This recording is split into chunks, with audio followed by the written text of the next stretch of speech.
Felipe, as iGaming continues to expand in Latin America and Brazil, what are the key challenges operators face when entering these emerging markets, and how can they overcome them to establish a strong foothold? So I think the key difference from Latin America compared to Europe or maybe North America is that the traffic is very high, the volume is very high, but maybe the tickets from the player is not too high. So the strategy is a little bit different. You need to learn how to automatize the traffic, how to manage a high volume of people. And I think the approach is a little bit different. It's not too easy to focus, maybe to customize on every person. So you need to find keys so you can make the investment and the approach of the strategy to give you a return.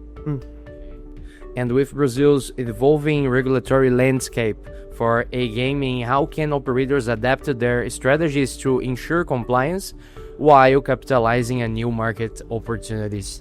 Right, I think that's key and it's very difficult and very challenging. Is what every company is facing right now.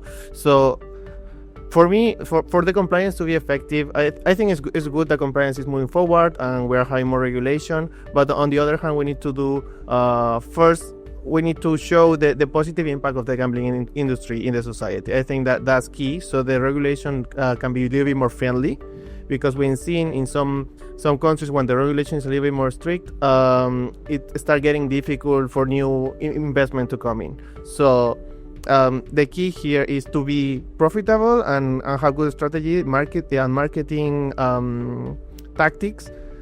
In the meantime, being as competitive as maybe before. So I think the key at the end is to move forward with the regulation and the advertising challenges that the regulation and compliance have. That there are some things that you were able to be done before that they are not able to do anymore.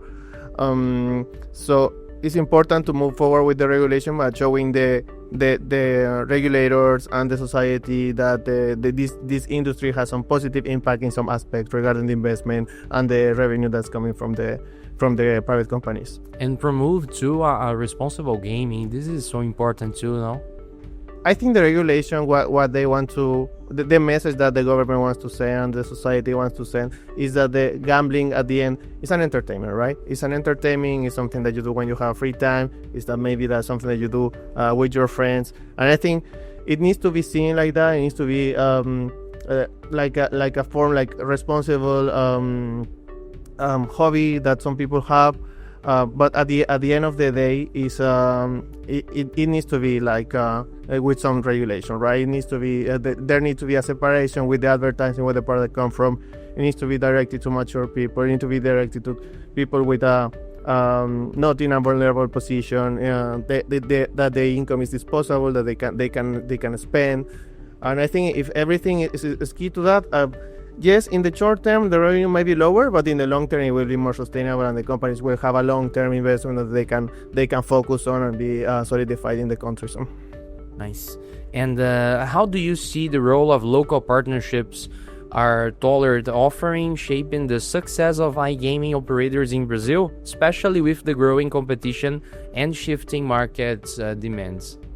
I think local operators and partners are key. Well, I'm a local partner myself, so I think it's especially when the investment comes from abroad or it's a foreign investment, you need someone key to develop in the region, to know the on and off of the country and the population, what they like, what they don't like, what you can do, what you cannot do.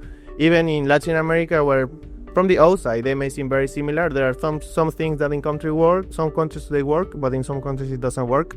So local key partners are key, and I think overall when it comes to the development of the market and the economy is a huge boost. So some people can develop on this, more jobs can be made, and of course more revenue going to the country. Thank you so much, Felipe. Thank you for the interview.